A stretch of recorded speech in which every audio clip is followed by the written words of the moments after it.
Okay, so a warm welcome to everybody who's joining us back for the third session on day 2 of our 9th annual D3 meeting. We've had a diagnostics day from the inception of D3. We totally tracked the unmet needs in terms of diagnostics. And we've had this day every year as the second day of our drug discovery the D3 conference. We're really happy to have this particular session. It's gone very well. Some very interesting bits and pieces coming out of those, ranging from issues on the future of disease elimination, where are the challenges in that, regulatory harmonization, obviously financing, but an interesting kind of touch in terms of point of care involving the local context in terms of developing earlier on in the R&D processes a sustainable and kind of a point of care that could be used right across different diseases in certain cases, and certainly involving that local context. Very important consideration. We are now going to be entering this session, which is molecular-based approaches for NTDs for diagnosis. And we're honored today to be joined by a wonderful panel. We have Dr. Alexandre Diaz Tavares Costa from FIOCRUZ, all the way from Brazil, from the Instituto Carlos Chagas, basically FIOCRUZ. So hi there, Alexandre. Dr. Costa, hi there. Thanks for joining us. We also have Dr. Henrik Sadlowski from the NeuroCure Center at in Berlin. We also have joining us Dr. Javier Sotillo from the Australian Institute, and Dr. Aubrey Cunnington, head of the Digital Diagnostics for Africa Network, mentioned Kenny. And we've had the pleasure of having Dr. Malpartida Cardenas present in various sessions before, so we're very happy to see you, Kenny, there. Thanks for making time. I think that's enough from me. We've heard of the future of elimination and some of the technologies that are kind of coming to the fore, ranging from digital to kind of AI approaches as well. Molecular-based approaches, fascinating kind of area of growth actually within diagnostics. So we'd like to kick off this session with Dr. Alexandre Diaz Tavares Costa and his multiplex real-time quantitative PCR assay for leprosy diagnosis. Very large unmet need there. So I think we'll hand over. There's enough from me.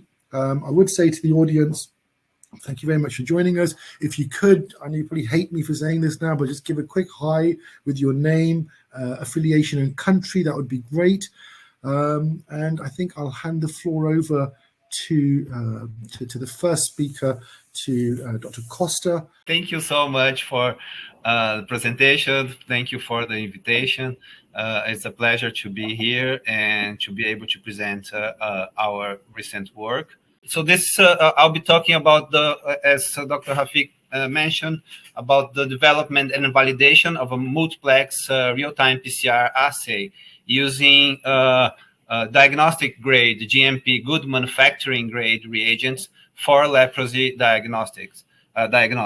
So this is an image of our headquarters, FIOCRUZ headquarters in Rio. If you ever are there, this is open for visitation. I totally encourage. FIOCRUZ, for those who doesn't know, FIOCRUZ is a nationwide institution with more than 120 years of history, which is dedicated to basic research, biomedical research, clinical and more specific mother-child care institutes and research as well. But not only that, but FIOCRUZ also has production facilities where it produces vaccines, some medicines, some drugs, as well as diagnostics, which is the focus of my presentation today. One of these production facilities is called IBMP, which is located in the south of Brazil. IBMP has more than 2,000 square meters of clean rooms dedicated for the production of PCR enzymes, buffers, oligonucleotides, and putting all this together into diagnostic kits. The main product is the nucleic PCR-based HIV, HCV, and HBV test, which currently is used in the Brazilian blood bank national network. It has been produced more than 180,000 kits and with 40 million blood bags screened already. And this, along of this 10 years of production, has avoided more than 500 direct transfusional contaminations. And if you consider that each of these transfusion passes on to other people, this is a much bigger number of avoided people that were avoided contamination. IBMP, as I mentioned, IBMP, FIOCRUZ and IBMP produce a lot of other diagnostic tests, also under the GMP production, which guarantees a high quality and lot-to-lot consistency, a high quality of reagents, and so that's the highest standard for a diagnostic test. And in fact, that's what's necessary, right? So there is also IBMP and FIOCRUZ tests for Zika, dengue, chikungunya, yellow fever, malaria, trachoma, one to differentiate flu and COVID, and the one for leprosy that I'll be talking today. The results that I'll be talking today were published. If you want to get to the paper, you can just scan the QR code or go to the website or to this address down here. So what we did, we started in the basic side. We used the Mycobacterium leprae DNA kept in mice. As well as a synthetic DNA containing all the targets that we would look for, which were the 16S, and the RLAP target in the Mycobacterium genome, as well as the 18S human gene as an internal control. As you can see here, when we look to the synthetic DNA to the right, you can see that there is a very nice linear dynamic range of detection over more than 8 concentrations. And it's interesting to see that they are all lined up in the same with the same number of target detections. When we go and look to the genome, we can see a difference, and this difference, it reflects the number of copies of the 16S target in the genome. We were able then to calculate, to estimate the limit of detection for our reaction, which is about 400 femtograms of DNA for the 16S and 4 femtograms of DNA for the RLAP, which roughly corresponds to 130 genomes for the 16S and 1.3 genomes for the RLAP. These numbers don't mean much if they don't translate into clinical clinical results, right? But before we go to the clinical tests, we analyze the analytical specificity, and here we can see the lowest detection of M. leprae DNA.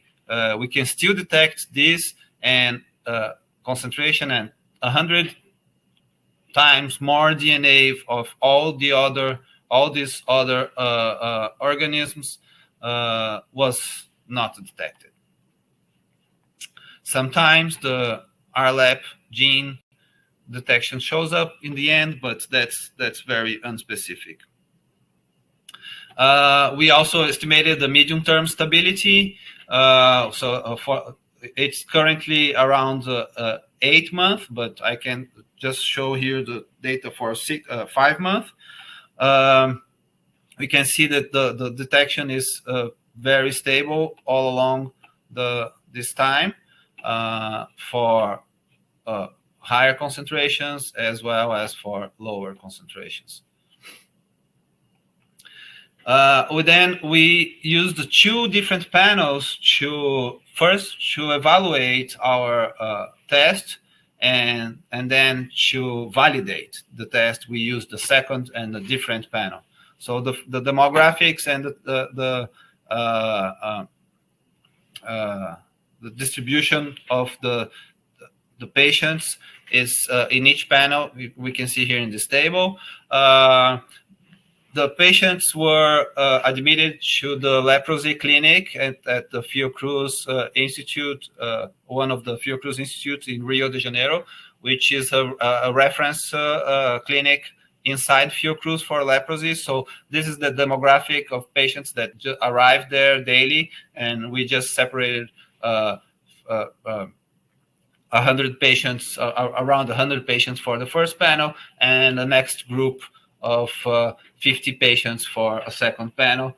And the groups are just the kind of patients that for each of these genes, the CT, the detection, the threshold for each of these genes, we are able to separate what kind of detection is unspecific or more related to the basic detection of bacteria in the skin, or it's related to the leprosy or to M. leprae infection. We can see that some of the positive samples are lost, but that's the limit of detection, and that's the a compromise that we have to do to be able to establish a cutoff and a diagnostic value for this reaction. So I can talk more about how we were able to establish this algorithm if we have time for that. Then going for a second for the second panel, this was done in a double-blind, a single-blind fashion, and we can see that we were able to very nicely characterize and classify the samples according to the predicted algorithm. So basically,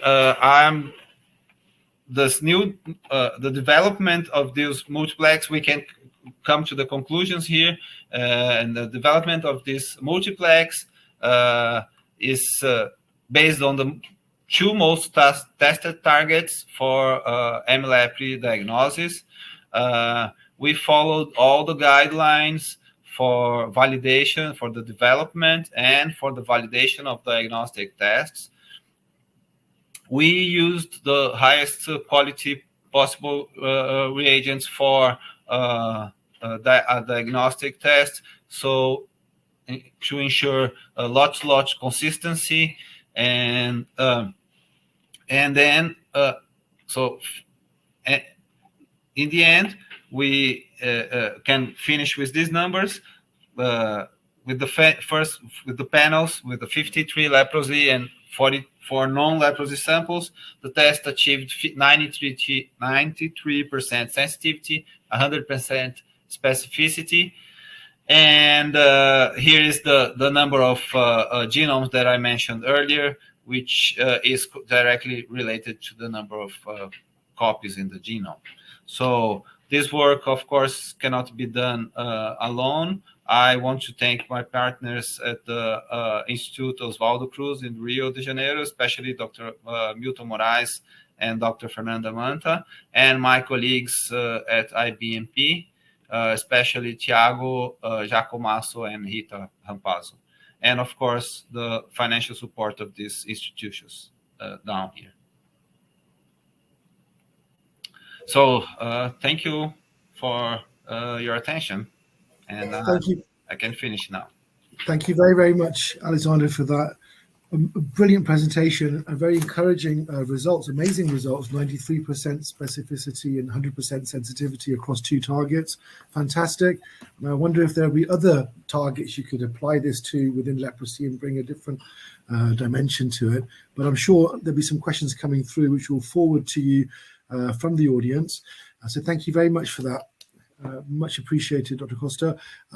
Just a quick shout out to some of the audience. We've got a lot of shy people actually attending today by the looks of it. So I would say, I'd urge you to say hi with your name and country and affiliation. It makes for a far better kind of immersion, as it were, audience to panelists. Big shout out to Helena, Dr. Helena Liata, all the way from Jakarta, the National Institute of Health, joining us there from Indonesia. Dr. Ibrahim Rabiu, the president of the Female Genital Schisto Alliance in Nigeria. I know you've been here all morning with us. I know you're probably sick and tired of me asking you to put your name on there, but we do appreciate that. And I would urge all of the other attendees to do the same.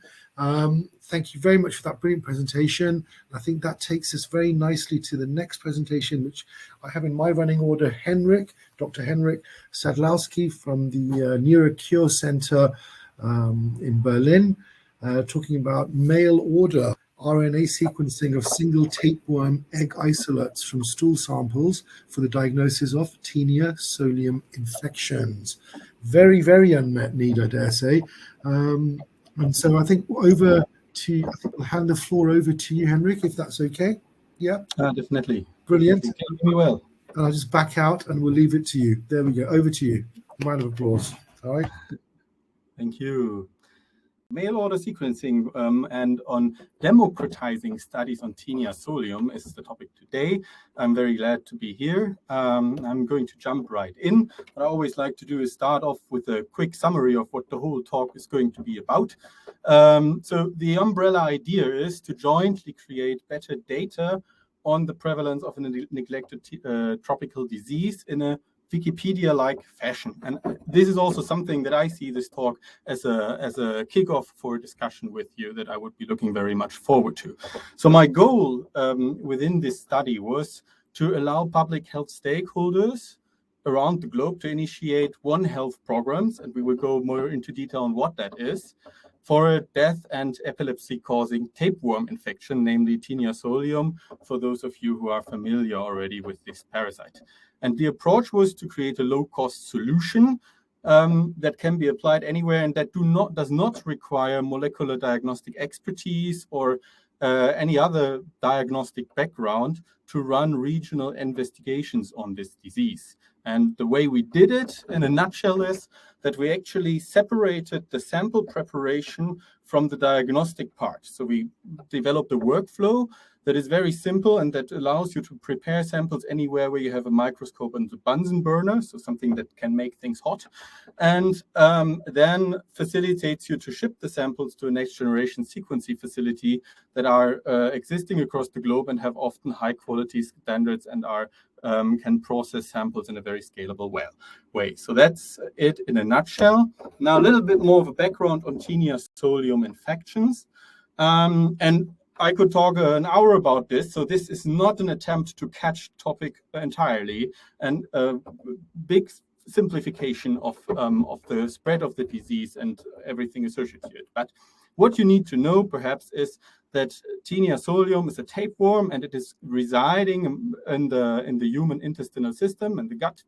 And it can secrete tiny eggs in the stool. And upon ingestion of these eggs by a human, this is highlighted here as well. Other things can happen, but I don't want to go on this.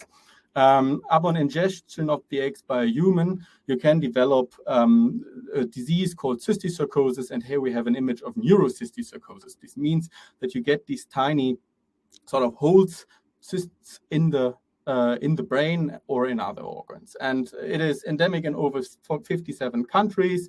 There is a low-cost drug therapy available, and it has been proven that there are approaches to tackle the disease. However, in their agenda running to 2020-30, the WHO states that control is only realistic in 27% of the hyperendemic areas. So we have the Sustainable Development Goals.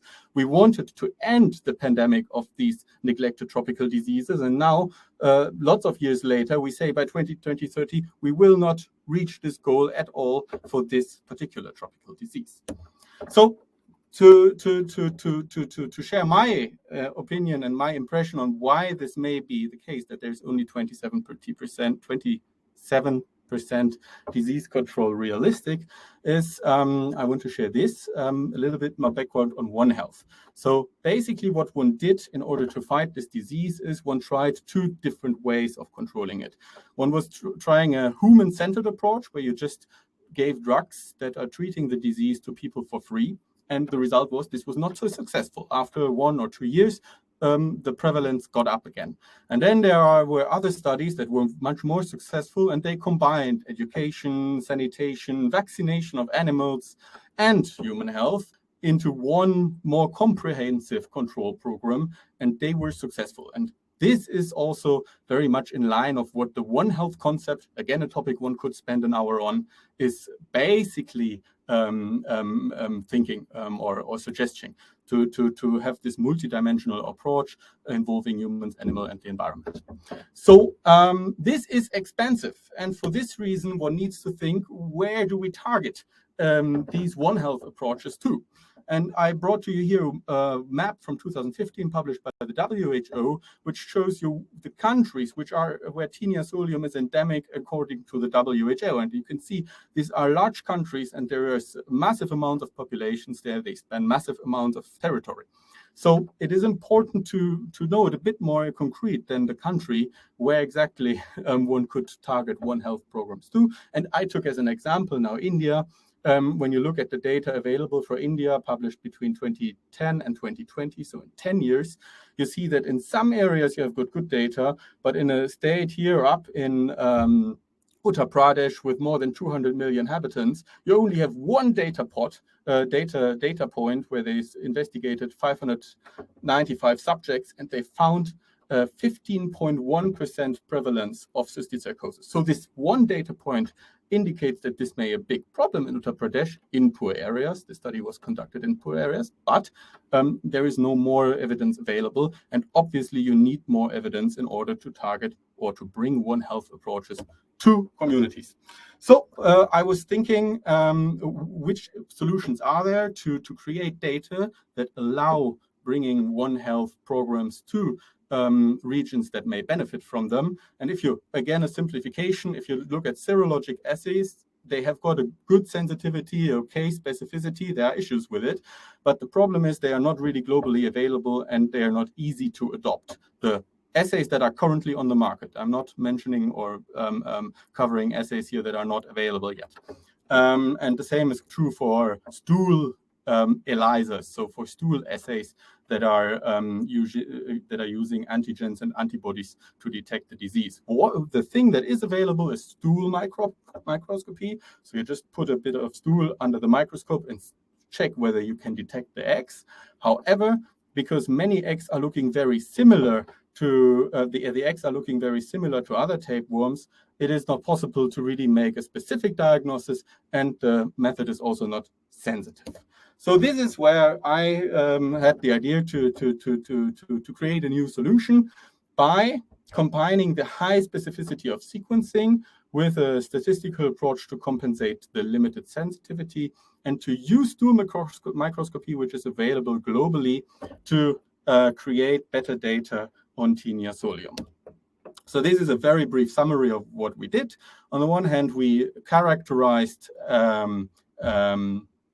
the stability of the analyte, because this was not known so far, and now we know that we can store the analyte for 5 days at room temperature, can transport it for a couple of days, and can even have it undergo freeze-thaw cycles without impairing the result.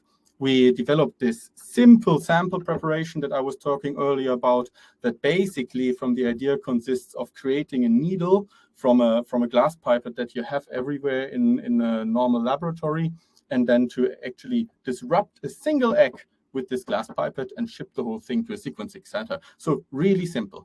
And what you will get out of this assay is, after a long NGS workflow, and looking at the time, I don't want to get into it, that is complex, but that is happening at a specialized laboratory where they are very good at it, and where they have a certified quality management to run these NGS assays.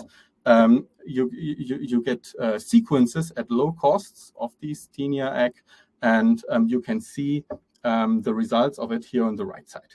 So actually you see a Taenia solium genome, which would be up here. I can't show a pointer right now, unfortunately. But if you see in the lower part of the image, you see all these gray bars. And these gray bars are all reads, sequencing reads that are mapping, so that are similar to the genome. So this looks good, very similarly put. And if you look at another tapeworm species here, one on to the right, you see big gaps. So in many regions, when you try to take the same sequencing read to another tapeworm, you see in many areas there are big gaps and it doesn't align. So obviously it is the sample that you have is more likely Taenia solium than Taenia asiatica. And due to the time, I also don't want to go into detail, but you can also distinguish Taenia solium from different regions with it. You can see just from the picture a difference between the left and the very right picture. I will skip this for the sake of time, but you can track the spread of pathogen re-emergence. We then did a statistical correction of the fact that not every tapeworm carrier is excreting eggs. They are only doing it from time to time. And we used published data for it as a baseline. We translated this published data into a statistical model. And the result is, and this is the important thing on the right side, our guidance for the design of future studies would be to take around 1,260 stool samples and collect them in a time period of 4 to 7 days. This has to do with analyte specificity, to have the positive samples then mail order sequenced and mapped to the different genomes. And you could run such a study for around 4,500 euros, which is a cost which is not low, but it's quite affordable if you think of that this generates data for a region in India, Africa, or South America that would help getting One Health programs to this region. So, final thing, and link to the panel discussion from my side. Obviously, I was suggesting this way forward to achieve a better disease control by 2020-30 by a decentralized way of data collection in a Wikipedia-like fashion. And there are, of course, also other studies that are rather centered around a university and that are very big and that have a central organization like a university behind it. One interesting question from my side would, what is the better way forward? And the other thing is the point of care testing versus centralization, which is also, for me, a very interesting topic. On the right, to be sure to know what we're talking about, I brought a picture of one of the rural labs that we were working in, and to just remind yourself of the conditions where an assay would have to work. So with very ordinary freezers, with a limited way to separate pre and post PCR. So this is the environment where, to my mind, most assays would have to function, and this is quite challenging. And with this, I'd like to close and hand back over to you. Thank you very, very much, Henrik, for a wonderful presentation. I'm really happy to hear One Health and attaching Taenia to that global health agenda. I think it's absolutely important, and I wish you had spent a little bit more time opening up the One Health thing there. I think it's a brilliant way to look at things. This data share and the data kind of issue that you've kind of put forward, decentralized versus point of care, very interesting argument we had yesterday from the US FDA, the Cure ID platform, and also the IDDO, their platform. One kind of pivoting towards gathering all sorts of data, anecdotal data, all of it, qualitative and quantitative, to feed into repurposing efforts, feed into drug efforts on that line, and the other platform was more about informing clinical trials. But again, it was all about the data and talking to the local, getting the local context into the overall thing. So I do think this One Health thing will open up new avenues in terms of inputs into the overall design. It's a fantastic presentation. We really appreciate that. Thank you. we've been joined by a couple of more. Well, we've got quite a lot of attendees, but they're not, again, two less shy attendees. So hi there to Linda Wamers. Thank you, Dr. Wamers, for saying hi. She's Linda's a clinical microbiologist and parasitologist at Leiden UMC in the Netherlands. Nice to be here and hear these interesting talks on molecular diagnostics. And very nice to have you with us, Linda, as well. Thank you for that. Also, Iman Mohammed from here, an epidemiologist at the UK Health Security Agency. So that's fantastic to see that, to see you here. Thanks for making time. And we've got some questions coming through from Linda already. And I would urge the audience again to say hi. It's as if you're in a conference. You're always going to say hi in a face-to-face conference. Let's do it here and let's get this kind of get that kind of to and fro feel to it, because it's very important for the panelists as well as yourselves. So thank you for that. So a round of applause, I think, to Henrik for that. That takes us on nicely to Dr. Javier Sotilla from the Centre for Molecular Therapeutics, the Australian Institute of Tropical Health and Medicine at James Cook University there in Australia, but also with the Institute of Health at Carlos III University in Spain.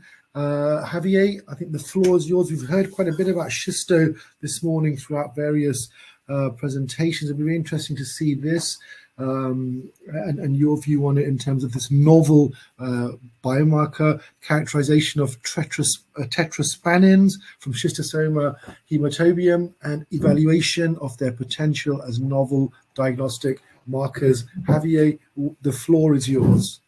Okay, and a round of applause. Thanks a lot, Kamran. Can you all see my screen now? Yep, perfect. We can hear you. I'll just back out, but you're on. It's perfect. Okay, thank you. Thanks, Kamran and Maria, for the invitation to present our work on how we've used a proteomic approach to develop a new diagnostic, antibody-based diagnostic approach against urogenital schistosomiasis. So just a little bit of background, although we might not need it. So you all know that schistosomiasis is caused by mainly 5 species of schistosoma. Depending on the species, it's worldwide distributed. We can find some of Manzana in Brazil, a few of them in Africa, Middle East, and Southeast Asia. This disease is the second most important parasitic disease in terms of morbidity, just after malaria. Schistosoma can infect a few hundred million people, and over 700 million people are at risk. The most important thing is that we rely only on praziquantel as a treatment, and there is no vaccine against schistosomiasis.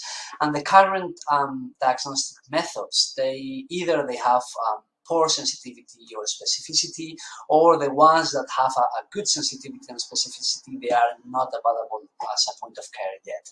So the diagnostics, the gold standard is still the microscopy, so finding eggs in the urine. But for this, we need trained personnel. It's not easy to find eggs in the urine, and we have to process the urine a little bit, and we have to concentrate, either filtration or concentration, and there's low sensitivity. We might miss a few of positive samples because they secrete few eggs, or because they are not yet in the patent stage of the infection, for example. We have other methods. So people at Leiden, they developed the CAA assay, but still not it's not available as a point of care yet. It's only available as an up-converter for lateral flow. We have, although this method has a very good sensitivity and specificity, we have to say, we have the PCR, but obviously it's not available in the field, only in research centers, for example. And the current methods, or the current ELISAs, they are mainly used for schistosoma manzoni because they have a low specificity and low sensitivity for schistosoma hematobium, and also they can cross-react with many other infectious diseases or parasitic diseases. Also, you are all probably aware that the WHO released published the new guidelines, the 2020-2030 roadmap, and in this roadmap, they emphasize the need to develop new diagnostic methods against human schistosomiasis with high sensitivity and high specificity. And that's the reason why we decided that it was probably a good idea to try to develop a new method against urogenital schistosomiasis. So, if we want to develop a good serological method or a good serological diagnostic method, we need to know the proteomic composition of the parasite, in this case from Schistosoma hematobium.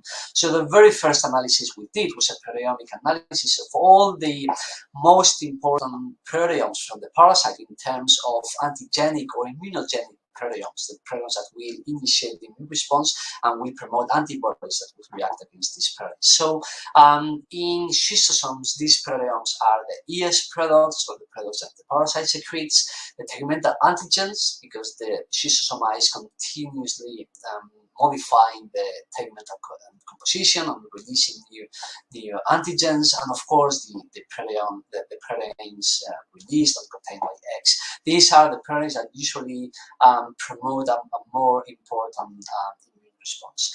We identified almost 800 proteins, and based on this protein, we built the protein array.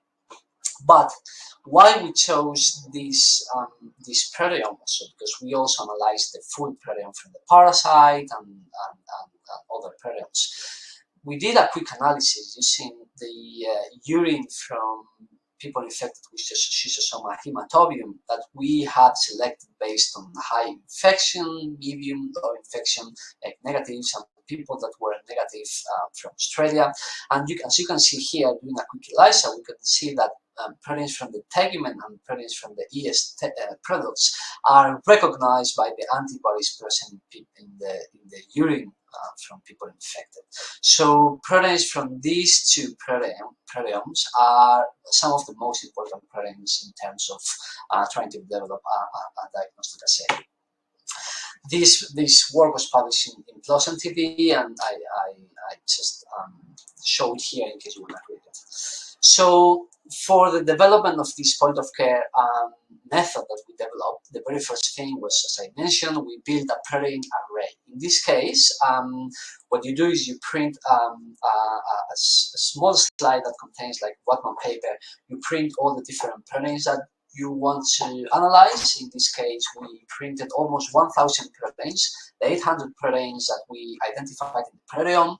We also included proteins that we found in the extracellular vesicles, in the exosomes from the parasite that we analyzed a little bit later. And we also included proteins from the literature that we thought that could be interesting to analyze. We then probed the protein array, and based on after doing some statistical analysis, we selected 8 possible candidates. We cloned them and expressed them recombinantly in a recombinant form and test them using ELISAs. And finally, the top 2 candidates after doing the ELISAs, we put it in a point of care test, in a lateral flow test, and tested against the urines from infected people. So I'm going to go step by step of how we did it. For the construction of the array, we collaborated with Phil Feldner from the University of California, Irvine. You can see here in this small video how he has a company that can print the antigens in the different slides. Here you can maybe see it if you are in a full screen mode. You can see how the machine is printing each of the antigens in the slide. What we did is we got all the genes synthesized, over 1,000 genes synthesized that we finally got 993 proteins finally printed. We synthesized them instead of making them in the lab, because it's essentially cheaper, because you don't have to pay someone for 6 months or 1 year just cloning, and you don't need restriction enzymes, etc., etc. So, and it's less time consuming.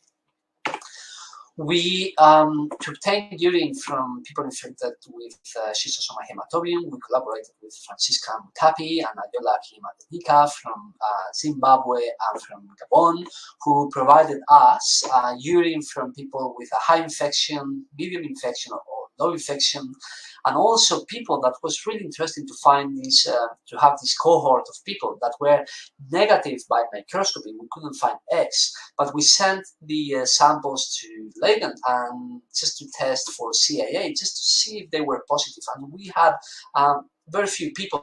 We had some people that were completely negative, but they were positive to CAA, so they probably had a very, very low burden infection.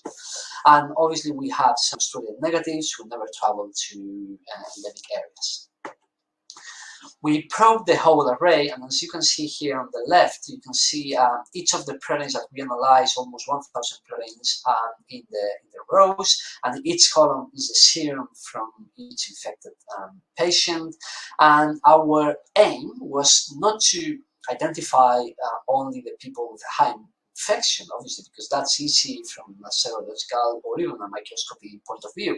But we wanted to be able to discriminate people with egg negative but CAA positive from, or with a low infection, from the Australian negatives or people that were truly negative.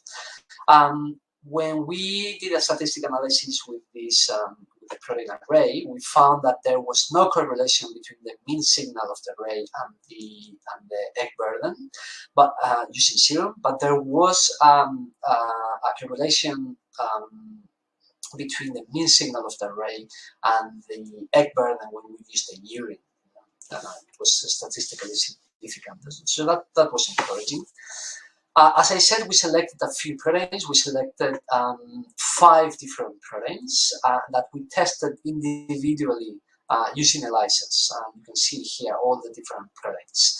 And the best sensitivity was found for these 2 proteins, SHTSP2 and MS3-01370, which are 2 different tetraspanins present in the tegument, in the extracellular vesicles, and also in the excretion-secretion products from the parasite. As you can see, when we analyzed the serum from infected people, SHTSP2 was a protein who gave us the highest sensitivity, almost identical sensitivity that the one we found when using, for example, soluble egg antigen. That is some ELISAs are using soluble egg antigen, for example. But when we use the urine, in this case, the sensitivity was a little bit higher when we use TSP2, when we use this tetraspanin, and was significantly higher than when we use the soluble egg antigen. We then translated this into, or tried to translate this into a lateral flow test, and similar tests as the COVID ones, for example.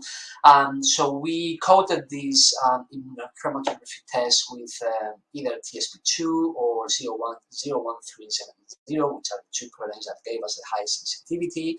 And we were able to develop these using serum. We haven't been able yet to develop this method using urine. It's a little bit more complicated because the type of sample that use it's quite important, and it's easier when you use serum in this case. And as you can see here, the frequency of recognition in this case was a little bit higher when using 01370 in urine, in serum, than the SHTSP2. We're still trying to improve the method a little bit. Just wrapping up the talk, so these 2 proteins, they seem to be quite useful antigens for the detection of urogenital schistosomiasis, especially when using ELISAs. And these 2 antigens at this point, they could be used in an elimination setting once we are in an elimination or eradication setting.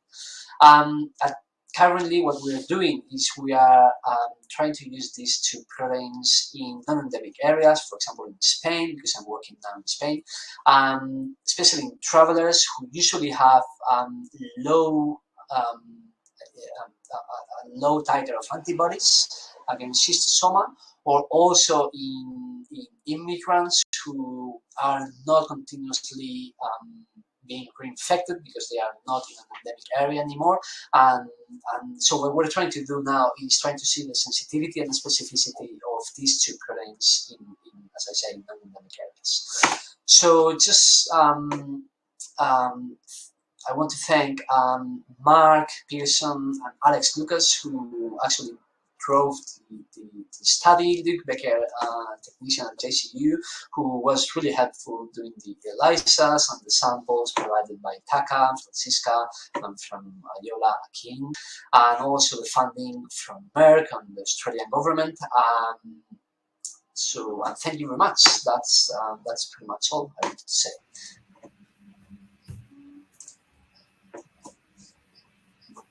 Excellent. Sorry, one second, I'll get my camera to go on. Thank you very much for that, Javier. That was a brilliant presentation. Thanks a lot for making time to go through all of that with us. Some very interesting results that you're showing there. And I wonder how that's going to actually develop as you go further. And I think that's one of the questions which I'm definitely going to be asking in the panel discussion at the end. We've been joined by a few other people, Fernan Aguero from the University of San Martin in Argentina. Great work, Javier, and great talk. So some good feedback for you there, and some questions that have started to come through. I think one of the attendees had asked us raise their hand to speak. Ibrahim, you had done that, and I was just asking if you had a question to ask. If you do, just feel free to throw the question in, and we'll weave it in at the end. But Javier, a round of applause, and many, many thanks for that. Thank you. And that brings us to our final speaker for the session, Dr. Kenny Malpartida Cardenas from the Department of Electrical and Electronic Engineering, Imperial College London. We've had the pleasure of working with Kenny before in various sessions at various of our meetings. And also you would have heard Aubrey Cunnington, the head of the Digital Diagnostics for Africa Network this morning, mention Kenny and her work. So we're honored to have you here, Kenny. Very nice of you to make time for us. And so I'll just hand over the floor. All right, over to you. Thank you very much. Thank you, Cameron, for the introduction. So good afternoon, everyone, and thank you for the invitation, Cameron and Marianne. So I'm Kenny Malpartida Cardenas. I'm working at the Department of Infectious Disease at Imperial College London.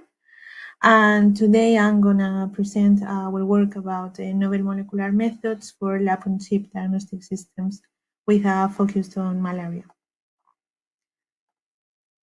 So malaria is a life-threatening parasitic disease which is caused by the transmission of Plasmodium parasites into the bloodstream of the patient, of the human, in this case, through the bite of Anopheles mosquitoes. So far, several species have been identified to infect humans. Within them, the most predominant ones are Plasmodium falciparum and Plasmodium vivax. And recently, reported from the WHO, 241 million cases were identified worldwide in 2020, causing 627,000 deaths. So therefore, there is an urgent need for implementing point-of-care and digital diagnostics for the detection of not only falciparum, but also non-falciparum Plasmodium species causing malaria in humans, in order to reduce the burden of this disease. And also, I would like to point out that this is the first time in 20 years that the number of cases and deaths have increased. So current diagnostics for malaria rely on microscopy, antigen detection, and nucleic acid amplification. The gold standard is microscopy, but as previous speakers have pointed out, there are some limitations such as personnel, and also the infrastructure that is needed. Nucleic acid amplification, we have some examples such as PCR, and also novel isothermal chemistries, and antigen detection, so they can be ELISAs or also in the form of lateral flow tests, which are more commonly found nowadays as rapid tests. So To bring any of these methods to the point of care, we should follow the reassure criteria from the WHO. So they have to be sensitive, specific, equipment-free, etc. So our solution relies on combining molecular biology, in particular loop-mediated isothermal amplification, and also an engineering approach through the development of lamp-on-chip technology. So to go into a bit more detail, so the lamp chemistry is an isothermal amplification technique, which is characterized by performing at a constant temperature between 60 to 65 degrees. And therefore, this reduces the complexity of the hardware that is needed. Another advantages include that it's highly sensitive and specific. It requires between 4 to 6 primers, as it can be shown in the image here. It's also very fast, so you can detect amplification within 30 minutes, and it produces a high yield, so high amount of nanograms per microliter after amplification, which also, apart from other characteristics, it's amenable to visual detection. So on the other hand, we have a lamp-on-chip technology, which performs real-time monitoring of nucleic acid amplification, and it is called LaSwim, and this has been developed in our group by Dr. Nicholas Moser, the Department of Electrical Engineering. And this technology is composed of a reusable-based unit, disposable cartridges, as shown here, which holds a microchip technology which consists of an ISFET array, ion-sensitive field effect transistors, which are sensors to measure pH changes. And it's connected via Bluetooth to a smartphone application for real-time monitoring and visualization of the results. So combining these both chemistries or development technologies together, so we can detect nucleic acid amplification in a point-of-care format. And how do we combine this? And this is because during nucleic acid amplification, during the incorporation of nucleotides into the growing and replicating strands, protons are released, and therefore this changes the pH of the solution. And this is the signal that is detected with the ISFET sensors. So some results. So a couple of years ago, we published a LAMP assay, which is specific for the detection of Plasmodium falciparum. And we proved this with synthetic DNA, demonstrated quantification at different concentrations. And we were showing similar results between the lab-on-chip platform and also a real-time instrument. So the assay performed within 20 minutes with an analytical sensitivity between 10 to 100 copies per reaction, and a very good analytical specificity without any cross-reactivity with other Plasmodium species. So more recently, we have been working with Ghanaian samples from Ghana. So a total of 71 samples were tested, and they come from Ghanaian children with symptomatic or asymptomatic Plasmodium falciparum parasitemia. So we had 4 different cohorts, which we divide as symptomatic, asymptomatic with detectable parasitemia, asymptomatic with submicroscopic parasitemia, and uninfected. So we tested these samples with the developed assay, and we gathered very good results. So within the symptomatic cohort, we obtained 100% sensitivity, specificity, and accuracy. Within the asymptomatic cohort with detectable parasitemia, an average of 10 to the 3 copies, parasites per microliter. We detected, we had 86.40% sensitivity, 100% specificity, which compared to microscopy or ELISA, those methods reported a value around 50-60% sensitivity. And then within the asymptomatic group with submicroscopic parasitemia, so this was positive by the standard that we used, was PCR, but not detected with microscopy.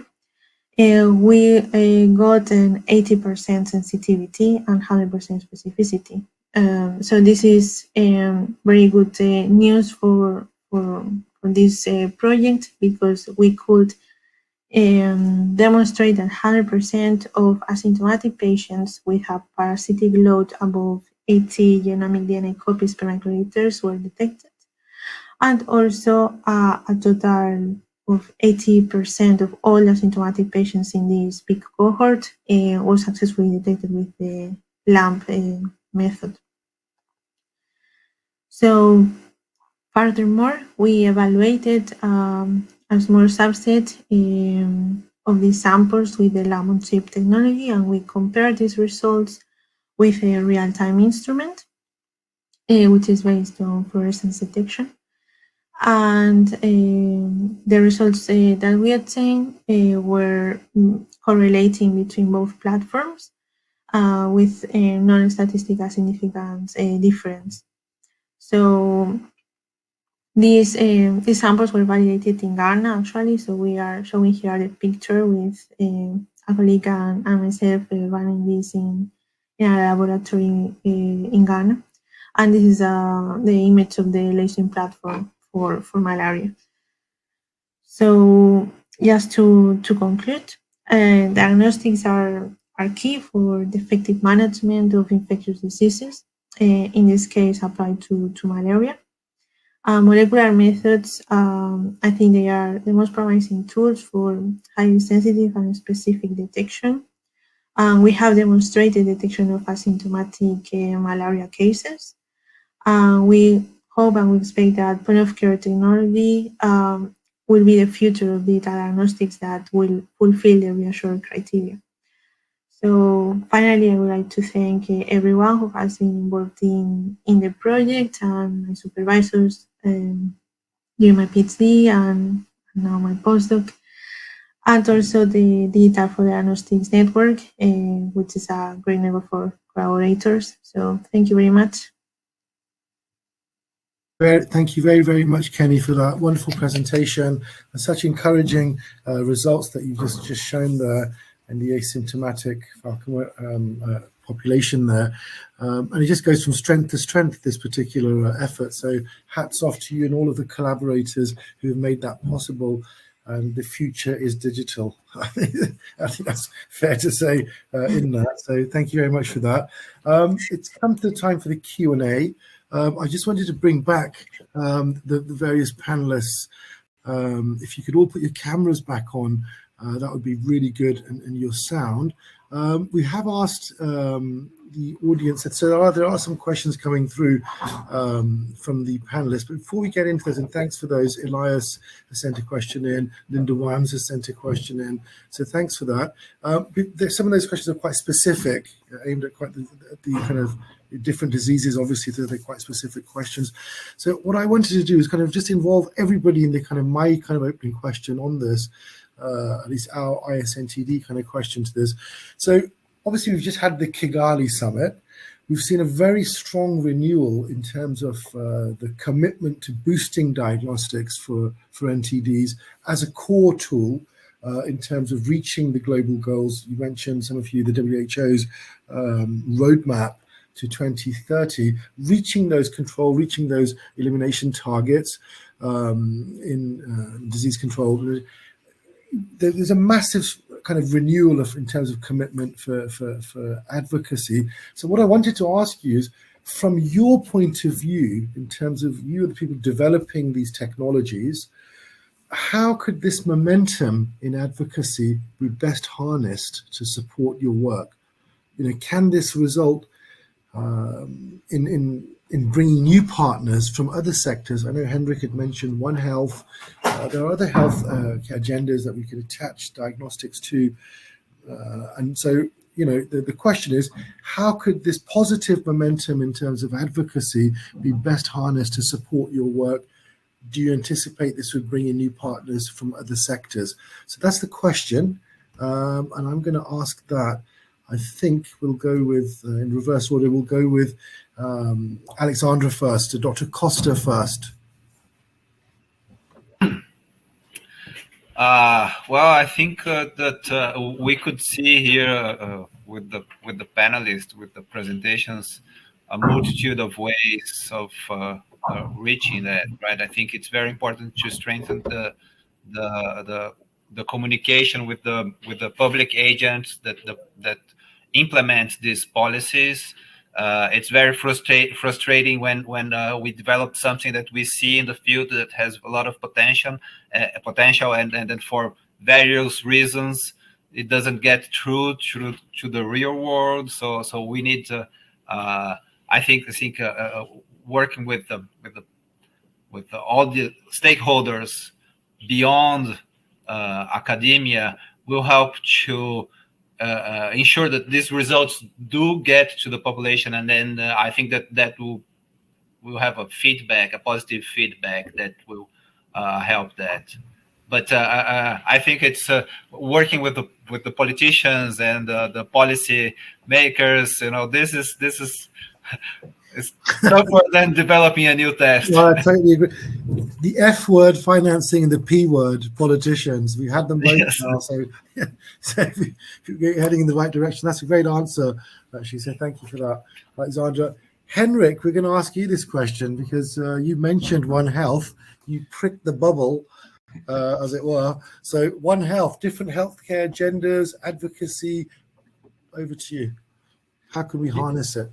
Yeah, I think jumping or connecting to what Alexandre said, I think it's really necessary to see how do policies get created, and how do policy makers, how can we bring them to integrating this One Health concept into their thinking. And I believe, yes, it is a big unknown bubble for most scientists or most people that are thinking, okay, how can we develop innovative tools, diagnostic tools, what's or not.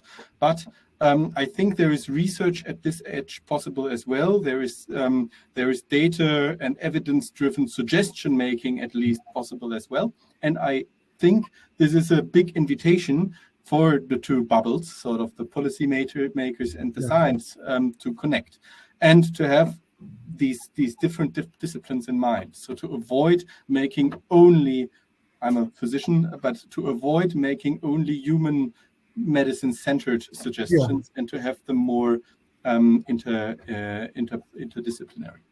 So that's a great answer, and it's definitely in line with the WHO's own roadmaps to NTD shifts that the paradigm shifts that they've been enshrined in that roadmap. One of them is this cross-sector talk and actual multidisciplinary work. So that's a great answer. There's a long way to go yet. Javier, any thoughts on that? Yeah, well, I think in my opinion, one of the most important troubles we have in the past is that we relied only probably on public funding. So not many private companies wanting to invest in in developing tests that are going to be used only by a small fraction of population. Probably. But I was surprised. I'm not sure if it's because of COVID or what happened, but I was surprised that last week, for example, a company contacted us because they want to develop a PCR method against schistosomiasis, which is not endemic in Spain at all. We have maybe a few dozens of travelers per year, but also against strongyloides, which is endemic in some areas in Spain, for example. And that's interesting because this is the first time I see a local company from Spain with interest on this. So I think this is probably an important thing, that we should not depend only on public funding, and that more companies are more aware of the importance of developing methods against neglected diseases. I just came off there. So absolutely making that argument in the language that they're going to understand, framing it, as it were, the science within a kind of relevant, absolutely making that argument clearly to them is definitely a way forward. Kenny, we're going to ask you the same question from your multiplexed world. You can attach different diseases. You can, I know that particular approach is being used right across different diseases, dengue, one of them, but in way different settings. What's your view on that? What's your view?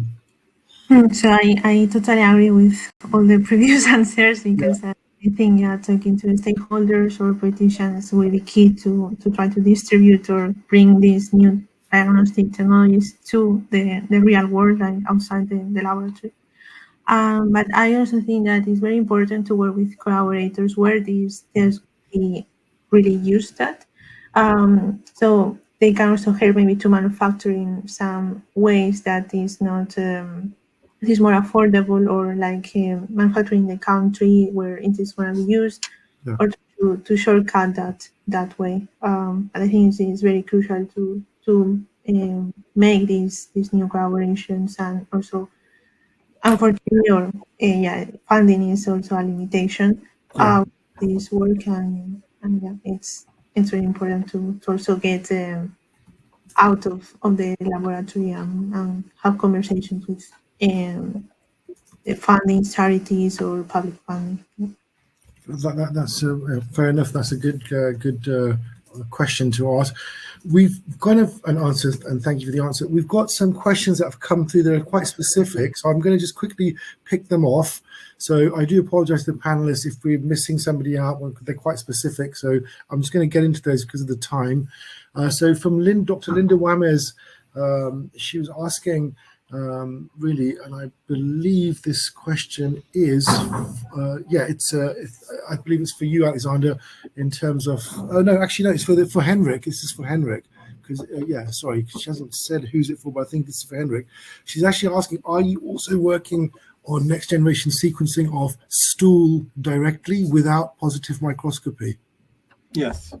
But it is much more complex, and I'm glad just also to the whole round, in case people are interested in it, please get in touch. It's much more complex because you have got much more background from bacteria and other pathogens or other cells in stool samples, right? And for this reason, you need a molecular way to enhance pathogens that may be only in a very small frequency in the sample, and that's not simple. So what we used here is sort of the very simple bulldozer way to get something on the street that leverages next generation sequencing for Taenia solium diagnostics. But of course, having a whole stool sample and all the information contained in it analyzed is much more interesting, but also much more complex. And we're just working on it and are glad to collaborate on this. Fantastic answer. Thank you for that. There's one more specific question for, I believe, for Javier, and it's from Elias Cabas Pinanga, who was in the previous session looking at the highs and lows of developing an RDT for schisto. Gave a great presentation on that from the Lamberton Labs in the University of Glasgow. Elias is asking, well, he's saying, thank you, Javier, for your presentation. Great journey of test development from scratch. You mentioned that with urine samples, it's a bit more difficult. I guess this is mainly because you're targeting antibodies. That's kind of a question. Do you expect traces or fractions of antibodies filtered through the kidney that are detectable through your test? Quite specific. And that's to you, Javier. Yeah, well, thanks, Elias, for the question. I'm not sure I understand the question. So developing this into a point of care was the difficult thing. Probably, I mean, we have outsourced this to a Thai company that were developing these data flow tests. And what we were told is that serum is quite homogeneous. So in terms of pH, composition, and so on between different people. Whereas urine, it depends if it's the first unit of the morning, if it's diluted, not what have you drunk in the past, and so pH can vary a lot. So it's more difficult to put this into a lateral flow that works for all samples. That was the most difficult part. But in terms of ELISAs, it works fantastic, and it's quite robust. And what I think he's asking is that if we don't find full antibodies, just the traces or fractions of the antibodies, I'm not sure, and I'm not sure they will bind actually to the protein unless they have the variable side of the antibody, the food chain. So probably not. I'm not sure if that answered your question, Elias. I think it has. And that's a great answer. Thank you. And they're quite specific kind of questions. So just backing out of that, the specificity of it, if I can use that word in the right setting, just come out of that for a second. We talked in the first question really a little bit about kind of what you could argue is high-level advocacy in terms of, boosting healthcare, in terms of, that type of momentum at the top. On the other end of that spectrum, and you've heard it from earlier presentations in the day, how do you consider healthcare providers or communities within your kind of product development kind of thinking? And if you do, how are you doing that? I'll ask Kenny that first, actually. So the communities themselves and the local context and healthcare providers, how are you bringing that into your design? Yeah, so in our case, through the Digital Diagnostics for Africa network, we are in contact with many collaborators that are working in Africa. Therefore, we are in contact, asking them for feedback, and also with them we work together to also develop a diagnostic that will meet the needs that are there. Because, for example, electricity supply or these things that we think that they are very common is not maybe appropriate to there. So we need to adapt and think of a design, and also to apply all the tools that we have to fit in that space. Yeah, that's a great answer. I see both Alexandre and Henrik nodding, so I'm going to ask you the same question there. So Henrik, you've got a wider smile. Actually, no, have you? No, Alexandre has, but we'll ask Henrik. You're appearing next to Kenny on the boxes. So Henrik, your take on that.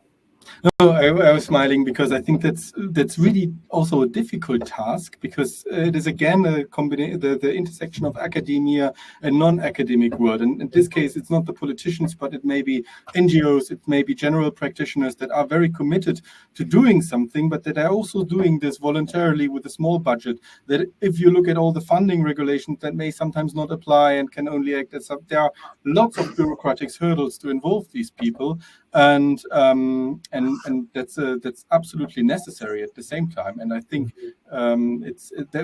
basically the whole thing that we did was designed to get more of these people on board, but it's really challenging. That's a good answer. Alexandre, any takes on that? Yes, definitely. And my experience is similar to Kenny's, but in the opposite direction. I have a different work with the point of care test for malaria in the Amazon area. And while we were inside the lab, we thought that energy supply was a problem in the Amazon area as well. And when we started talking to the communities, they said, no, this is not a problem here.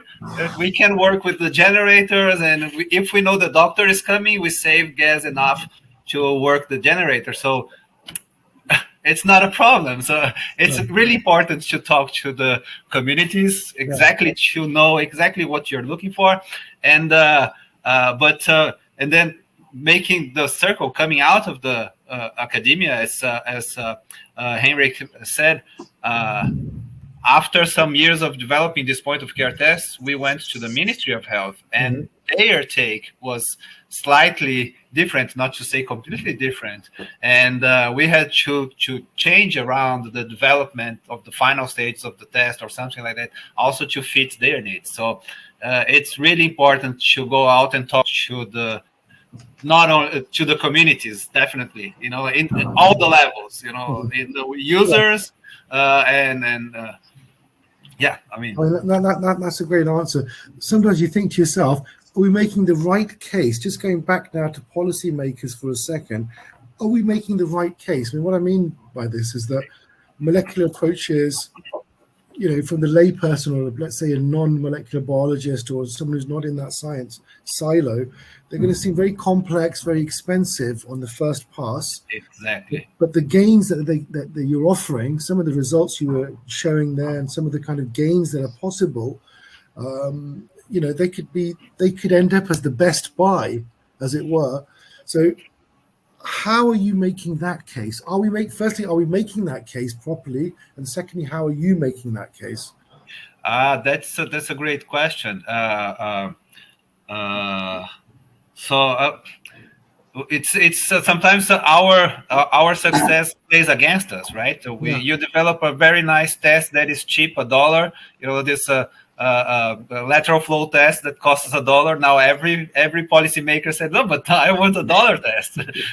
No, but see, we are working with microfluidics. We are working with the NGS. You cannot have. Exactly. I cannot make $1 test for you. It's quite complex, and FIOCRUZ has taken the road of making platforms. Yeah. So developing tests for multiple diseases. So when you go to this point of care situations, to the remote areas, you are offering not one test, not a test for malaria, but a test for all kinds of fevers that are possible. Yeah. I mean, that's the goal. That's what the direction that we are working. Yeah, that's very, very interesting.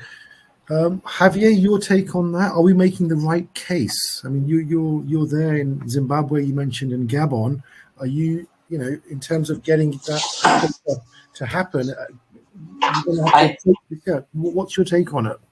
Well, I was lucky enough, because I agree with Henrik a lot, that there's a gap, I think, between academia and people working in the field, at least for us. So when I was in Australia working there, we had to contact people working in the field with schistosomiasis and endemic areas, and we were lucky enough to know them from the past, from previous like conferences and stuff, and they were really happy to start collaborating. Of course, we have to budget, because it's not cheap to sample the samples, right? I mean, you need specialist people traveling to remote areas, collecting samples, and that's not cheap. And you have to budget that in when you apply for a project.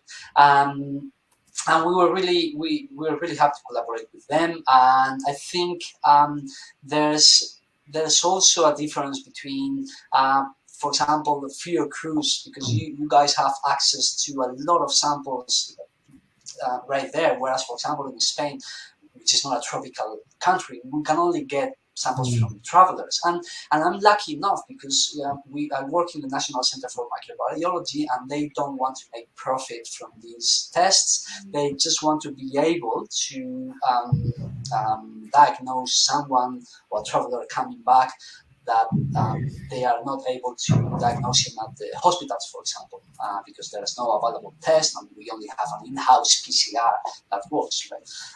But I think it's important to try to connect to those people. People from UK, you have a lot of projects in the field, for example, or in the Netherlands they do, in Australia they also have. In Spain, we have some projects in Guinea, for example, not many. Of course, in Latin America, it's also easier to collect certain type of samples. So we have to try to make an effort to try to collaborate a little bit more, because it's pretty useful for all of us. For all of us, yeah, absolutely. That's a great answer, actually. Henrik, your viewpoint on that? I was just thinking, because I think, on the one hand, it's the involvement of people working in the field outside of the university. At the same time, I was just thinking how policies are made in Germany, and often you are sitting in a board which is having regulatory impact, right? So you can sit in a board that is developing a guideline for how to treat someone. This doesn't mean that the guideline will be financed. I mean, it might be nice to recommend doing a certain test as a medical guideline or what's or not guideline. If there is no budget, it will not be done. So I think it is also important to think of how does one get into policy making committees, and that's certainly difficult because in case of most neglected tropical diseases and also many infectious diseases, we're talking about hundreds of countries. So you easily end up with looking into the the biggest ones, but there we are having a conflict with this leave no one behind, which is something that I sometimes realize anyways, and which should not be our goal.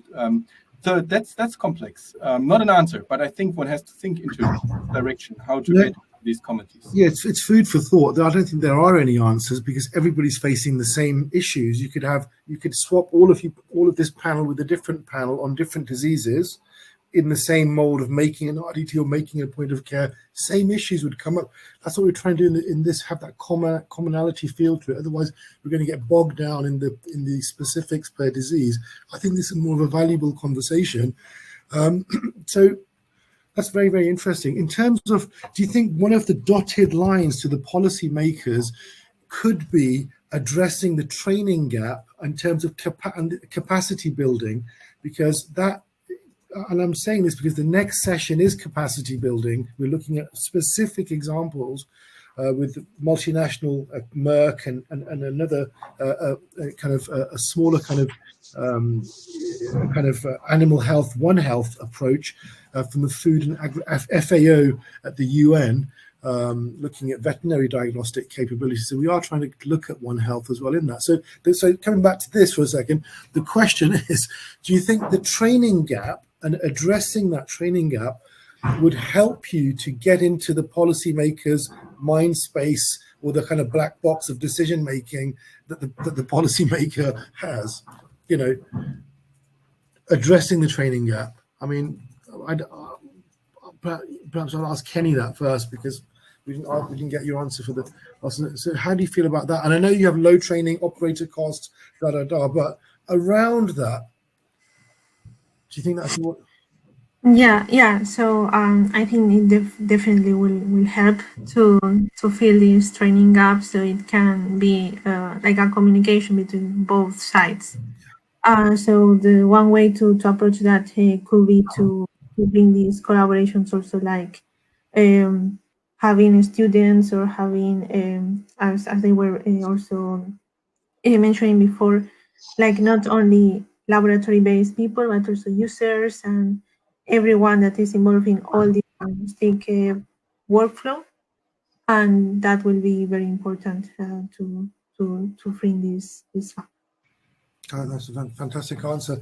Any other kind of inputs into that? So the training gap, using that as a stepping stone, a softer stepping stone to the policymaker of a certain country or a group or a region. Who'd like to answer? If I may, we have this thing in Spain called, I think it's the same in UK, we have this thing called Science in the Parliament, I think it's called. I'm not sure if it's the same in UK. So there's a group of advisors advising members of the parliament in certain topics related to science, including infectious diseases. And I think that's really important because obviously the members of the parliament or the policymakers, they don't have to know about everything, about every certain disease, but at least if they know who to ask, that's important. Not sure about the newest, most novel technologies, but at least if they know who to ask and ask for reviews, independent reviews, something like that would really help a lot. That's a good answer. So embedding the scientific community with the politicians at some level or another, it does happen. I mean, yeah, it is happening in the UK, definitely, but that's very good to hear that in terms of the Spanish model there. Alexandre, any kind of input into that? I agree with you guys, but I'll just throw a different, give a different food for our thought. I think it's also important to increase the literacy of the population, especially so that they know what they should demand, right? I think this is part of the training gap. Explaining. We've been seeing so much. Vocal people against scientific research and the scientific method and all this. So I think it's very important. I think this is part of the training, the understanding of the scientific method and where are we going, what we need, and that you're not going to solve this with any given problem with a magic bullet. And I think it's just part of the problem. Yeah, I think an underused, perhaps an underused angle, personally speaking. Hendrik, any last thoughts on that, Hendrik, in terms of the training gaps? Yeah, I think it would be, we also have to think of, and exactly when Alexandre said it, we have to think of what is training. When you were just mentioning, I was thinking about training in terms of capacity building. Exactly. That's often the context that we use it in. And there, I'm not sure. If you would turn people that participate in training into sort of ambassadors for a certain cause, then yes, but I don't see it in so many training programs at the moment, because most programs are sort of tailored towards capacity building, transferring methods, and etc. So that would be a new component that one may think about including into trainings, which I haven't seen so often. Get involved with. The reason we brought these subject matters up, or these kind of points up, is that we've been doing this is the 9th annual D3, right? Every year we have this meeting, and the second day is always diagnostics from day one. I have a feeling we could have the same conversation next year, until these issues have to be addressed. Otherwise, how are we going to get to the sustainability point? You know, the funding issues, all of it, and ultimately the policymakers to give the uptake of your diagnostic. You could even argue international disease surveillance programs. How does your diagnostic fit into that? To get to that point is a very long road. And I think we have to start looking outside of the box. Otherwise, it's always scientists talking to scientists. And then that's fine, that's great. But in terms of the real world, to push things forward, I think you have to push that a little bit. So this is why there's been this kind of conversation, to just to kind of alleviate any. That's why I think it's important to have that. I'm being told we're at the end of the time for the session, sadly. I'd like to say thank you very, very much. A heartfelt thank you to all the wonderful panelists in terms of the great presentations, varied diseases. So to Alexandre, Diaz, Tavares, Costa, Dr. Costa, Alexandre, brilliant. Thank you to Hendrik in terms of your Taenia solium mail order concept, fantastic. Javier, in terms of your the tetraspanins and the kind of evaluation as new diagnostic markers, opening up a new vista, and to Kenny in terms of the continued success and win-win for the lab on chip. And thank you very, very much to the audience. You're a bit shy this afternoon, I have to say that, and there's another session coming up, but we do appreciate everybody joining us for that. Guys, thank you very much. I hope you can stick around for the last final session. I think you'll find it quite interesting in terms of actual capacity building, what is going on, and perhaps answering some of these questions that we were kind of touching upon here. We just have to say the best of luck with all of your work, best wishes for all of the work. The link to the session is actually on in terms of the chat box here, so you can see that. Thanks to everybody. And adios, goodbye. Yeah, auf Wiedersehen. Everybody take care. All right? Take care. Take care. Thank you very much for organizing everything. No problem. Thank you.